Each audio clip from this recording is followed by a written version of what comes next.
Special coverage on union budget 2025। ये है आपका budget presented by state bank of India. चलिए अब एक और खास मेहमान हमारे साथ जुड़ चुके हैं mister Rajesh Bhatia, CIO ITI asset management से। राजेश जी, आप बजट को कितने मार्क्स देंगे 10 में से?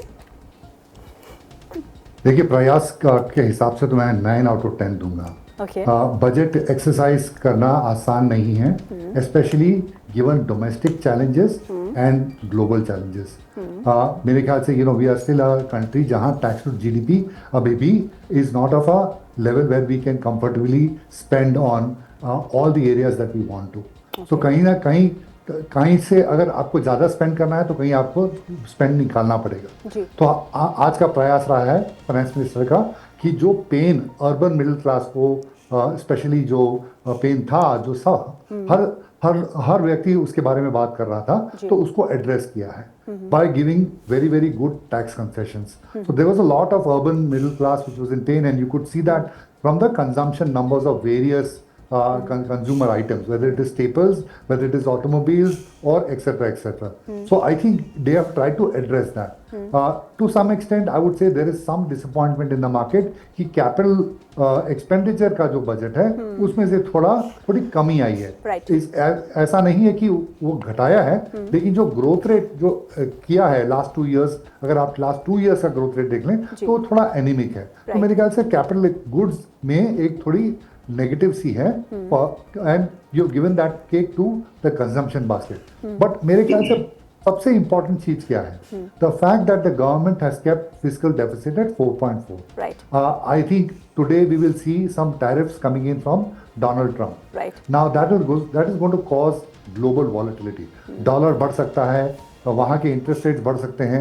मेरे ख्याल से ये fiscal prudence and macro stability देगा हमको। ये गवर्नमेंट ने मैक्रो स्टेबिलिटी को ज्यादा एम्फेसिस दिया है रिलेटिव टू ग्रोथ। तो मेरे ख्याल से ये जो एकदम रिस्पॉन्सिबल बजट है कि आपने फिस्कल डेफिसिट को 4.4 पर रखा है, जिससे आने वाले अगर ग्लोबल अनसर्टेनिटी आए तो उससे हमको एक शेल्टर मिलता है। और as far as the leadership of the market is concern, market को अगर देख लें तो मेरे ख्याल से वहां थोड़ा एक शिफ्ट हो सकता है कि पहले हमारे यहाँ इन्वेस्टमेंट लेड बुल मार्केट चल रहा था, अब और कंजम्पशन स्टॉक्स अच्छा नहीं कर रहे थे। मेरे ख्याल से एक लीडरशिप का थोड़ा चेंज आ सकता है given the emphasis of the government. आपने कहा कि फिस्कल डेफिसिट तो सरकार ने 4.4 रखा है FY 26 के लिए, और इस साल को भी जो प्रोजेक्टेड था initially it was 4.9, it can come at 4.8, revised estimate lower. But growth हमारी सही नहीं कर रही। We are the pain is there. अगर हम पिछले क्वार्टर्स के GDP के आंकड़े देखें और अर्निंग्स, अगर कॉर्पोरेट अर्निंग्स देखें, वहाँ पे भी मॉडरेशन देखने को मिल रही है और अच्छी खासी मॉडरेशन देखने को मिल रही है।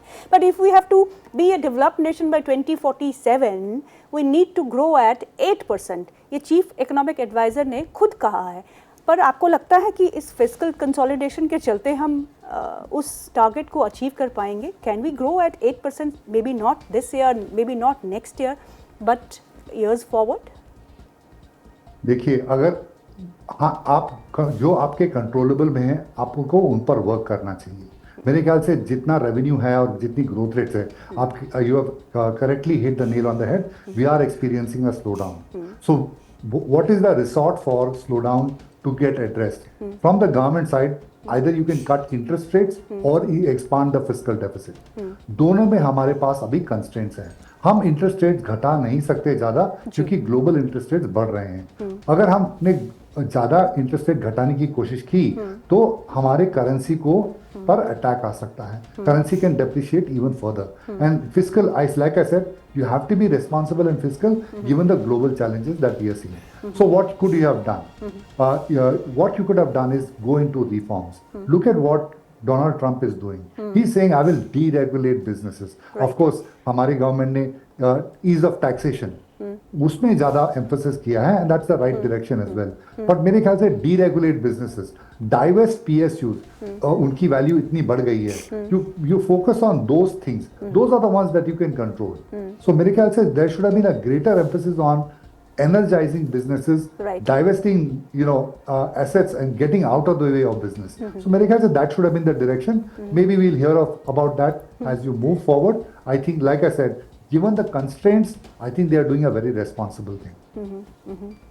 राजेश जी, आप क्या कहेंगे? डिसइन्वेस्टमेंट टारगेट्स को हमेशा मिस करते रहे हैं पिछले कुछ वर्षों से, और इस बार का disinvestment target has been set at 47,000 crore. Last FY25 का it was 50,000 crore. I think 25,000 to 30,000 crore they will be able to make this time. But for FY26, it's just 47,000 crores. And privatization, जैसे क्षितिज ने कहा, this money will be required because if you really want to spur the growth. No, मैं एकदम सहमत हूँ जो क्षितिज जी ने बताया कि अगर हमारे पास कंस्ट्रेंट्स हैं ऑफ रेवेन्यू तो हमें रिफॉर्म करना चाहिए. ये हमारे अभी भी हाथ में है. आई थिंक डाइवेस्टमेंट करने के लिए थोड़े पॉलिटिकल चैलेंजेस जरूर हैं, तो उसमें एक तरह का पॉलिटिकल कंसेंसस गैदर करने की जरूरत है. अगर हमारा विकसित भारत का लक्ष्य है तो ऐसे ही जो हम अभी कर रहे हैं उस मोड़ पर चलते रहे तो विकसित भारत नहीं होंगे.